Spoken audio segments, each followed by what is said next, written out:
See, if we have two identical coins, that means they are of the same radius, and if we keep one of the coin fixed and roll the other coin around this fixed coin without slipping, then the question is, as it will complete one complete revolution around this fixed coin, how many rotations would it complete around itself?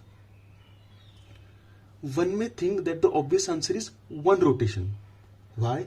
Because if we roll this coin on a straight surface without slipping, and as it completes one complete rotation around itself, that is the point A which is marked on the coin which is in contact with the surface, comes back and touches the surface, then it will cover a distance of 2 pi r along the surface. That is the circumference of this coin.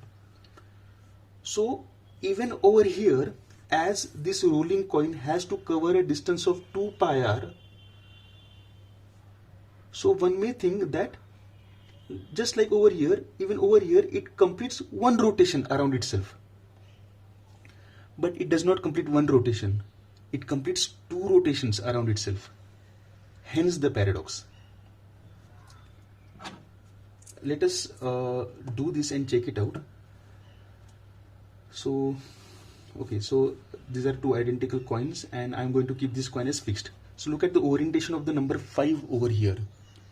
So as I am rolling this coin, see, just by completing half the distance, if you do this properly, you'll see that the orientation of the number 5 has come out to be the same again. That means it has already completed one rotation around itself. And now obviously after covering the another half distance, again if you do this properly, you'll see that the number 5 orientation is back to its original state. That means it has completed two complete rotations around itself. Okay, so let us resolve this paradox. See, one simple way of thinking this is that over here the center of the disk travels a distance of 2 pi r as it completes one rotation.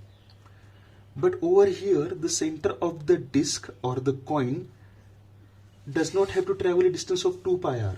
It travels a distance of 2 pi into 2r. As you can see, okay, it will travel a distance of 2 pi into 2r, that is 4 pi r, and hence it completes two rotations around itself. But we'll do this in a more better way mathematically. See, since both the rollings are pure rolling without slipping, first let us understand about pure rolling. Suppose V is the velocity of the center of the coin or the disk, and omega is its angular velocity of rotation about this axis. So we can say that the velocity is what? Since the velocity is constant, it is distance upon time. So in covering a distance of 2 pi r, suppose it has taken the time capital T. And what is omega? Now omega can be written as angular displacement per unit time.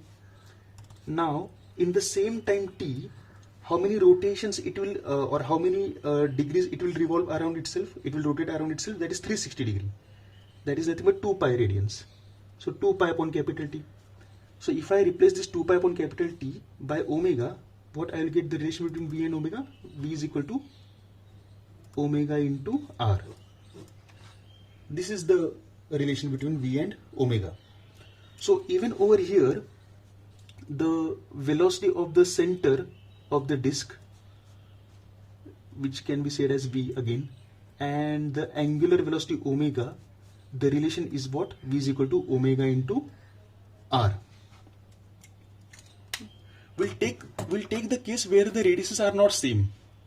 Okay, and then we can take the special case where we can plug in the same radiuses and find out the number of rotations. Let us do that. Okay, so here I have taken a general case where the radius are not same.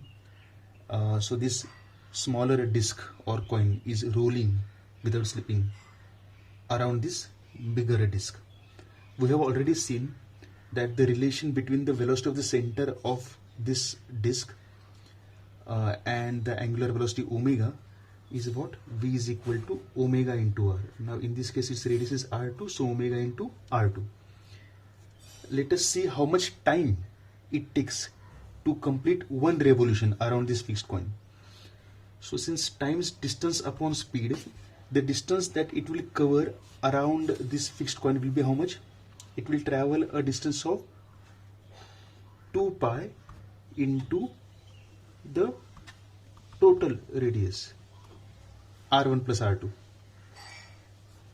divided by the velocity v. Now this v can be replaced by omega into r2. So the time will be 2 pi r1 plus r2 divided by omega into r2.